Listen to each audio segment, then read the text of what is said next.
Alors, j'entends souvent les gens dire que la Constitution, c'est la loi fondamentale d'un pays qui structure et agence le pouvoir, mais également qui organise les droits et libertés fondamentales.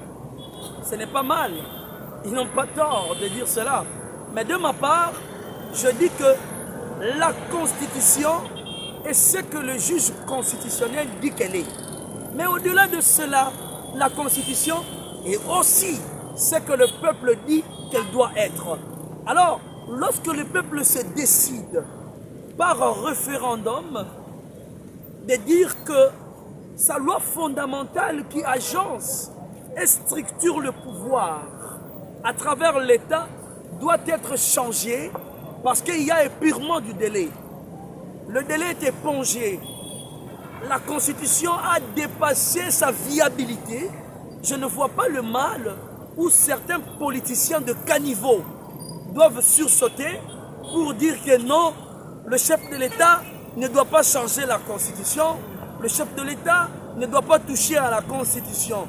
Nous disons que le chef de l'État doit changer la Constitution. Et j'ai 10 raisons qui donnent le pouvoir au président de la République, Félix-Antoine Tshisekedi Tshilombo, de changer la Constitution.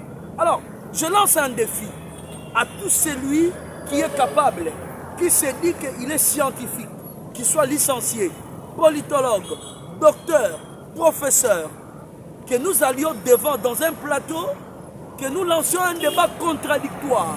Parce que moi j'en ai 10. Je dis bien 10 raisons qui donnent le pouvoir au président de la République de changer cette constitution. Alors, le débat est lancé. Venez, celui qui est d'accord, il peut venir, nous allons faire un débat contradictoire à la télévision pour voir effectivement s'ils ont raison de s'interposer, d'intercaler le président de la République dans ses propos disant qu'il doit changer la Constitution. Je vais au-delà de toute évidence. J'ai entendu un certain politicien au nom de Modeste Bahati qui dit qu'il n'est pas d'accord pour le changement. Le problème de la République démocratique du Congo n'est pas un problème de changer la Constitution, mais plutôt de changer les hommes. Ah mais, M. Bahati, professeur de son État, mais vous êtes en dehors de la plaque. Vous êtes vraiment en dehors de la plaque.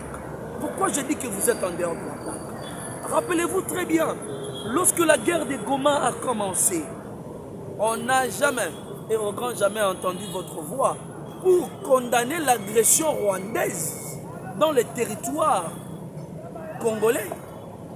Mais aujourd'hui, vous prenez le luxe de dire que le président de la République ne doit pas changer la Constitution, mais le peuple doit se décider pour le changement de l'homme. Mais vous êtes en dehors de la plaque, vraiment en dehors de la plaque. Pourquoi je dis que vous êtes